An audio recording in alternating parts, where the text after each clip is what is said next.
In order to understand the Cronk-Nicholson method, let's just consider this example. We let R, which is the value of k over h square, be equal to 1. In fact, we let h be equal to 0.2 and k equal to 0.04.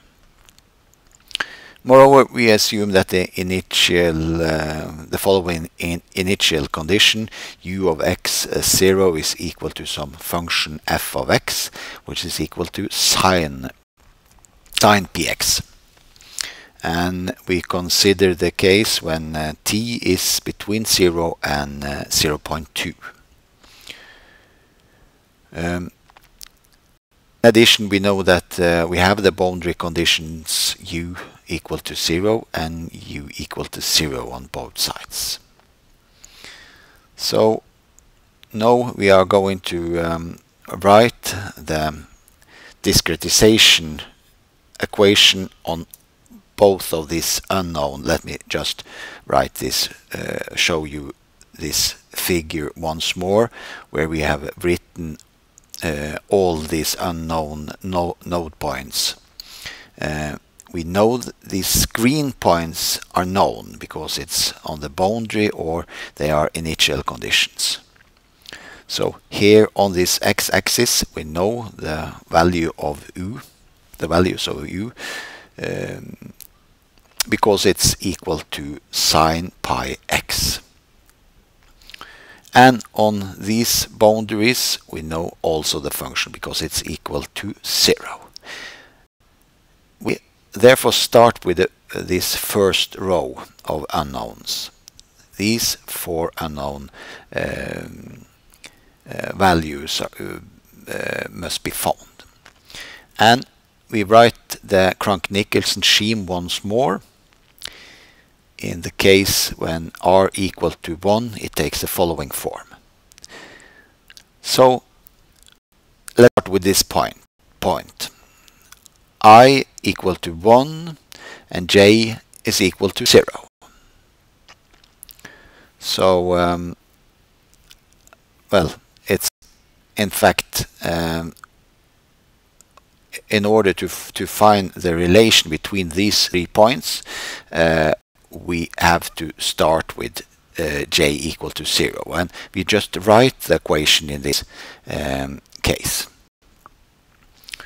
Instead, just put I here equal to 1 and j equal to 0, and then we obtain this equation. And now we must identify the values of u which is known. For example, the value u01.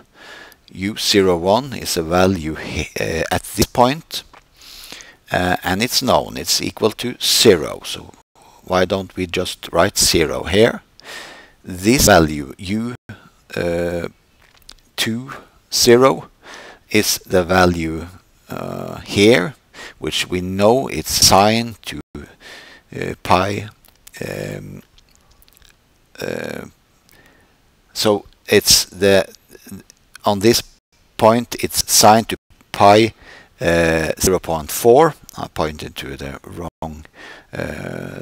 wrong node, sorry, and this is u00, and u00 is this value, and it's of course equal to 0 because it's a boundary point. So then we have this first equation. The second equation, for the second equation we write I equal to 2. So we now have, in the first equation we have the relation between u11 and u21, but we cannot solve the equation unless we have more information about it. So we need this second equation, which is obtained when I is equal to 2. So put I equal to 2 in this Cronk-Nicolson discretization scheme, and we obtain this equation.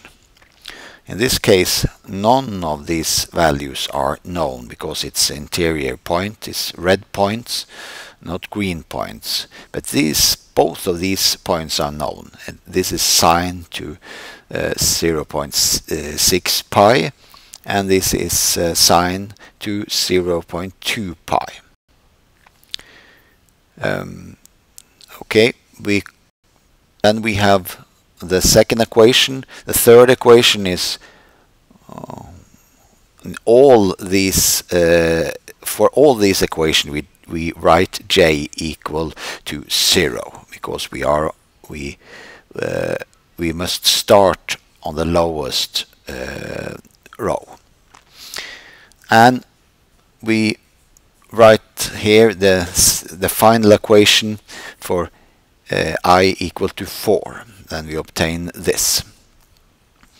And now on the right hand side we know one of the unknowns. It's not an unknown, but it's a boundary point. It's u5 is u51 is equal to 0 because it's the value here. Other two we don't know. U50 is the boundary point here, so it's equal to 0 also. And this value here is sine to 0.6. So it's u30, it's sine to 0.6 pi. So this gives us 4 equations, and we have 4 unknown variables, so it fits very good. It's this variable, this is the same as this, but we have this. This is the same as this, so this is we have now counted 3, and here is a 4th unknown variable. So it's easy for us to solve this. When we have solved this unknown, we know all the values on this line, this row. So then we can start by the same procedure once more, putting j equal to 1 all over here, and find the unknowns in these 4 points. So in this way we are going to find all unknowns in the interior of the domain for our solution.